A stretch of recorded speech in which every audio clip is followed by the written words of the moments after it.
Hello everyone, welcome back to your channel Anumoy is math.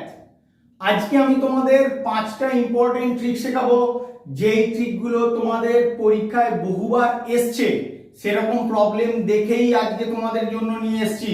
ট্রিকগুলো তোমরা জেনে রাখো, তোমাদের পরীক্ষার জন্য প্রচুর কাজে লাগবে। যে কোনো কম্পিটিটিভ এক্সামের প্রস্তুতি নাও না কেন, সব এক্সামের ক্ষেত্রেই এই ট্রিকগুলো কাজে লাগবে। তাই তোমরা ভিডিওটা স্কিপ না করে প্রথম থেকে শেষ পর্যন্ত দেখবে, তাহলে ট্রিকগুলো সম্বন্ধে সুন্দর ধারণা তৈরি করতে পারবে। আর যদি ভালো লাগে একটা লাইক করে দিও এবং বন্ধুদের সঙ্গে বেশি বেশি করে শেয়ার করবে, আর সুন্দর দেখে একটা কমেন্ট করবে, যাতে ভিডিও করার জন্য আমি আরো মোটিভেট হই। আসো আমরা ফার্স্ট প্রবলেম কি আছে দেখে নেব।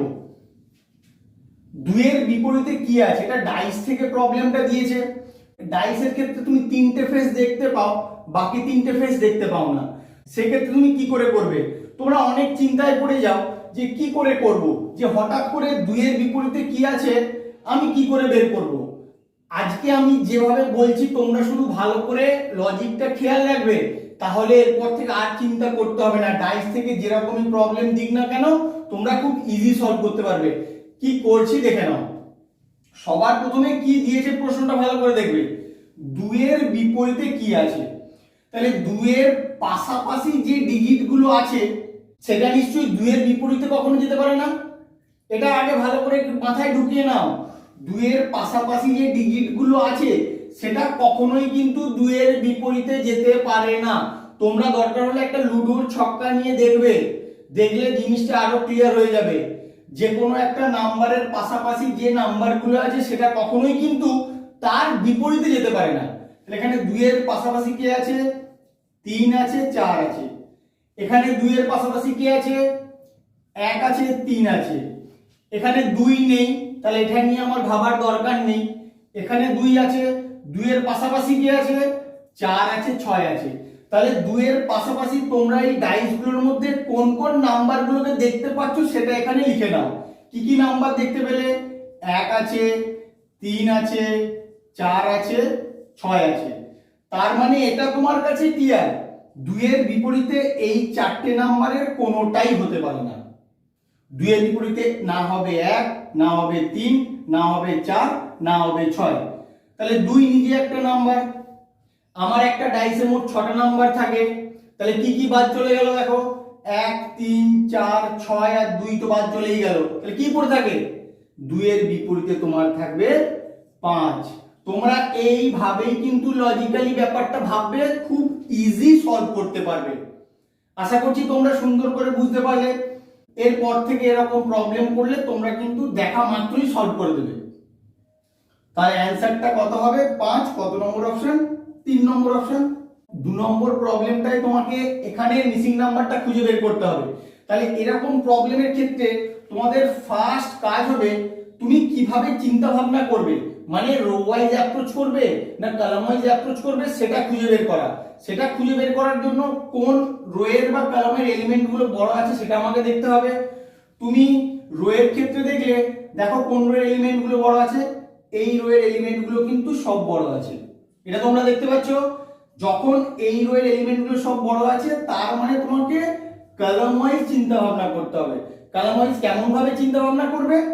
তুমি এই 3টে এলিমেন্ট থেকে কোনো না কোনো লজিক লাগিয়ে এটা আনার চেষ্টা করবে। একই রকম ভাবে এই 3টে এলিমেন্ট থেকে কোনো না কোনো লজিক লাগিয়ে এটা আনার চেষ্টা করবে। অবশ্যই এটার ক্ষেত্রে যে লজিকটা লাগলো এটার ক্ষেত্রে সেম লজিক লাগবে, সেই লজিকেই কোশ্চেন মার্কের অ্যান্সার পেয়ে যাবে। এইভাবেই কিন্তু অ্যাপ্রোচটা তোমাদের করতে হবে। তাহলে আসো আমরা দেখে নিই কি করে করা যেতে পারে। 2, 50, 10, এখান থেকে 124 কি করে পাবো? এই তিনটা আমি যোগ করে দিই, কি হয় দেখি। আমাকে দেখতে হবে 50 10 60 আর দিয়ে 62, 62 হলো তোমার এখানে 124 আছে। তাহলে 62 কে দেখে আমাকে বুঝতে হবে যদি একে 2 দিয়ে গুণ করে দিই তাহলে কিন্তু তোমার 124 হয়ে যায়। এই লজিকটা এখানে অ্যাপ্লিকেবল হয় নাকি আমি দেখব। এই 3টে নাম্বার থেকে সেম লজিকে 744 আসে নাকি, যোগ করো। 12 যোগ 300 যোগ 60 কত হয়? 360 70 72, 372 কত দিয়ে গুণ করেছিলাম? 2 দিয়ে। এখানেও 2 দিয়ে গুণ করছি। 2 দুগুণে 4, 2 সাথে 14, 4 হাতে 2 3 6 1 7। দেখো আমার লজিক কিন্তু সেট হয়ে গেছে। গেছে।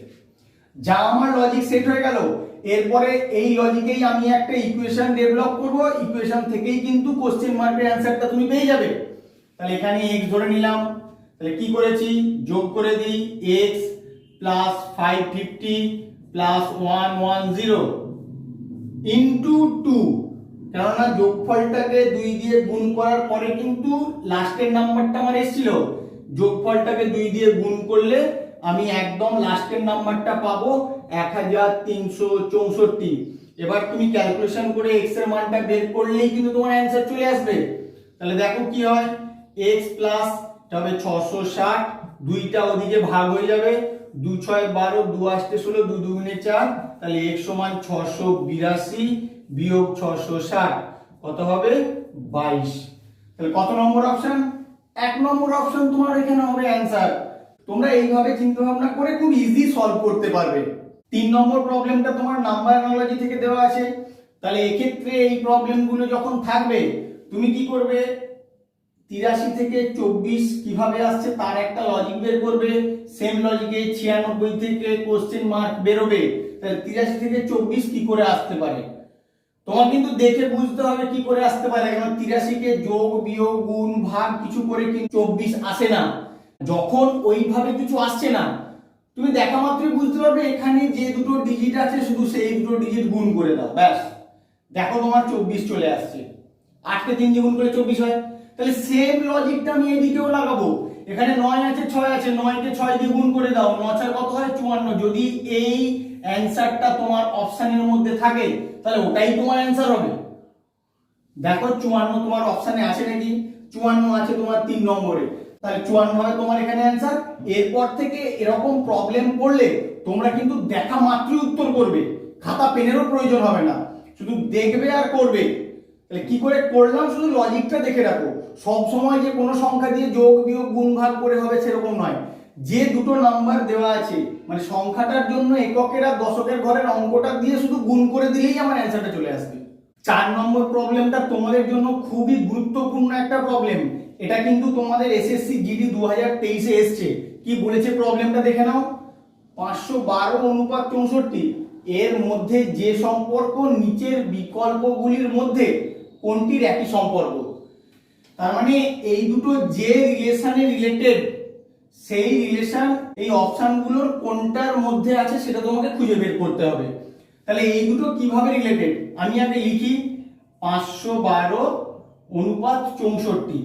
তুমি কিন্তু এটাকে ভুলেও কাটাকুটি করতে যাবে না, কাটাকুটি করলে কিন্তু তোমার অ্যান্সার তুমি খুঁজে পাবে না, আর যদি পাও সেটা অনেক লেন্দি প্রসিডিওর হয়ে যাবে। তাহলে তোমাকে প্রত্যেকটা কাটাকুটি করে দেখতে হবে কোনটার ক্ষেত্রে এই অনুপাতের সঙ্গে সমান আসছে সেইটা তোমার অ্যান্সার হবে। তাহলে সেভাবে করবে না, আমি আজকে তোমাদের ট্রিকটা শিখিয়ে দিচ্ছি, শিখে রাখো, এরপর থেকে এরকম প্রবলেম এলে তোমরা যেন খুব সহজেই করতে পারো। তোমাদেরকে আমি প্রথমে বলেছিলাম আমার ক্লাসগুলোর শুরুতে মানে আমি যখন প্রথম ভিডিও বানাচ্ছিলাম তোমাকে বলেছিলাম তোমরা কিন্তু 1 থেকে 20 পর্যন্ত বর্গ, 1 থেকে 15 পর্যন্ত ঘন, এগুলো সব মুখস্থ রাখবে, তোমাদের মনে রাখতে হবে, কারণ পরীক্ষার প্রিপারেশন নিচ্ছ যখন এগুলো কিন্তু তার অঙ্গ। তাহলে 512 বলো কার ঘন হয়, 512 তোমরা দেখবে 8 এর কিউব করলে হয় 512। আর 64 কে কিভাবে লিখতে পারি, 64 কে কিন্তু 8 এর স্কয়ার আকারে লেখা যায়। তাহলে আমি এখানে কি রিলেশনটা খুঁজে পাচ্ছি ভালো করে দেখো, যে সংখ্যাটার ঘন হচ্ছে সেই সংখ্যাটারই বর্গ হচ্ছে। তাহলে খেয়াল করলে তোমরা, যে সংখ্যাটার ঘন হচ্ছে সেই সংখ্যাটারই বর্গ হচ্ছে, আমি ওই রিলেশনটাই এখান থেকে খুঁজে বের করব। এখানে যে সংখ্যাটার ঘন আর তারপরে অনুপাত দিয়ে সেই সংখ্যাটারই বর্গ দেওয়া থাকবে সেটাই হবে তোমার অ্যান্সার। 1000 এটাকে তুমি কি লিখতে পারো, 10 এর কিউব লিখতে পারো, 81 কে কি লিখতে পারো, 9 স্কয়ার লিখতে পারো। আমি আগে লিখে নিই তারপরে বলছি। 1331 এটাকে লিখতে পারি 11 এর কিউব, 121 কে লিখতে পারি 11 স্কয়ার, 1728 এটাকে লিখতে পারি 12 এর কিউব, 121 কে 11 স্কয়ার, 1331 11 এর কিউব, এখানে 12 স্কয়ার। তাহলে এবার দেখো তোমরা দেখলেই বুঝতে পারবে আমি কি বলেছিলাম, যে সংখ্যাটার ঘন সেই সংখ্যাটারই বর্গ। এখানে কি হয়েছে দেখো, এখানে 10 ঘন হলে 9 বর্গ, এটা হলো না। এখানে কিন্তু যে সংখ্যাটার ঘন সেই সংখ্যাটার বর্গ হয়েছে, তোমার এই অপশনটাই হবে কারেক্ট। তাও বাকিগুলো একবার চেক করে নাও। দেখো এখানে 12 ঘন 11 বর্গ, এটা হলো না। এখানে 11 ঘন 12 বর্গ, এটাও হলো না। তাহলে কত নম্বর অপশন তোমার এখানে অ্যান্সার হচ্ছে? 2 নম্বর অপশন। তোমরা লজিকটা ভালো করে শিখে রাখো, তোমাদের কিন্তু এইভাবে অ্যাপ্রোচটা করতে হবে, কাটাকুটি করে কিন্তু কিছু পাবে না। অ্যাপ্রোচটা এইভাবে করলে খুব ইজি বের করতে পারবে, তাও আবার খুব কম সময়ের মধ্যে। লাস্ট প্রবলেমটা তোমাদের কোডিং ডিকোডিং থেকে দেওয়া আছে। তুমি দেখতে পাচ্ছ এই পদটাই কোশ্চেন মার্ক দেওয়া আছে, তার মানে তোমাকে চিন্তা করতে হবে এখান থেকে এটা কি করে এসছে। সেই লজিকেই এখান থেকে এটা কিন্তু আসবে, তোমাদের কিন্তু এইভাবেই ভাবতে হবে। এটা এখান থেকে এটা ভাবার দরকার নেই, ভাবলে অনেক সময় ভুল হয়ে যেতে পারে। সেই কারণে আমি কিন্তু এখান থেকে এটা আনবো, সেম লজিকে এখান থেকে এটা আনবো। তাহলে কি করে আসে? এন এম জি, এখান থেকে কি কি এসছে? এম হয়েছে, এল হয়েছে, এফ হয়েছে। তুমি নিচে নিচে লিখে দিলেই বুঝতে পারবে, এন থেকে যদি -1 করা হয় তাহলে এম হয়, এম থেকে -1 করলে এল হয়, আর জি থেকে -1 করলে এফ হয়। মানে একটা ঘর আগের অ্যালফাবেট গুলো আমরা লিখে দিয়েছি। একই রকম ভাবে এটার ক্ষেত্রেও তাহলে চলে আসবে জেড সি এইচ। জেড এর একটা ঘর আগে কত হয় বলো? ওয়াই হয়। সি, সি এর এক ঘর আগে মানে সি থেকে -1 করলে বি হয়। এইচ, এইচ থেকে -1 করলে কত হয়? জি হয়। তাহলে কি হচ্ছে? ওয়াই বি জি। কত নম্বর অপশন? দেখো 4 নম্বর অপশন হবে তোমার এখানে অ্যান্সার। তোমরা এই রকম ভাবেই সলভ করবে আর খুব সহজেই সলভ করবে, একদম প্রবলেম হবে না। আমার ভিডিও কেমন লাগলো তোমরা অবশ্যই কমেন্ট করে জানিও, বন্ধুদের সঙ্গে শেয়ার করবে। Please like, share, comment and subscribe your channel অনুয়াইজি ম্যাথ। Thank you.